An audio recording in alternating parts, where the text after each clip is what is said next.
we're here today and we're going to talk to a celebrity. Now tell us about the celebrity. Mike, this is a bankable celebrity. Okay. Lloyd Kaufman from Troma Entertainment. The Lloyd is a sensation in the B-movie world. Now they may not know him in Hollywood, but in amongst the cult fans and the B films, he's a superstar. And now what kind of films is he involved with?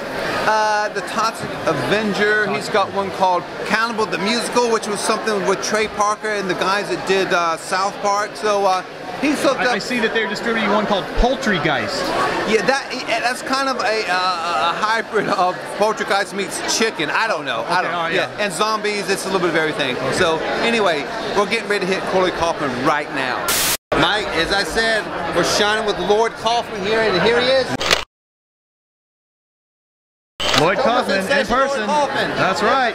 Lloyd, a big question I have for you, man. I know that you were a huge fan of Mork and Mindy. How did you feel about the passing of Robin Williams?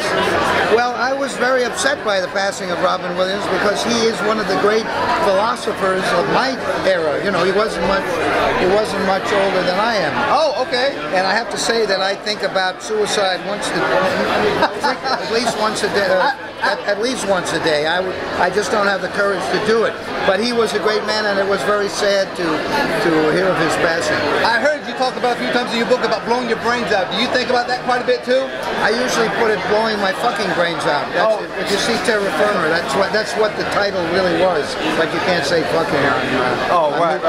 movie marquees. Oh my gosh. So here's another thing for you. Yes, I saw he is a huge star in this new movie it's a Marvel movie called Guardians of the Galaxy.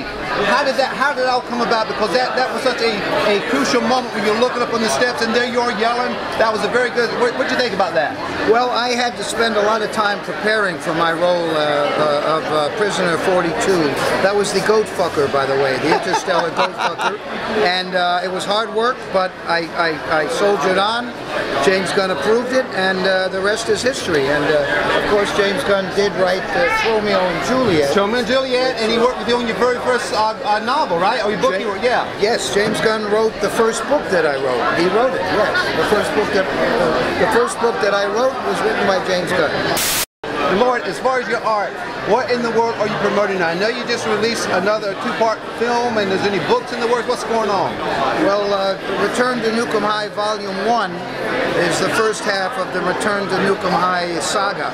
And the second part, Volume 2, is now being finished. The touch-up scenes are being shot, and we've been editing. So toward the end of the year, we should have Return to Nukem High Volume 2. As far as books go, my publisher just dropped me, so I'm writing a novel with a couple of my associates called Pests, and we'll see what happens with that. Otherwise, I feel like blowing my brains out. This is the 40th year of Troma, and I gotta waste time with you guys, so I'm fucked.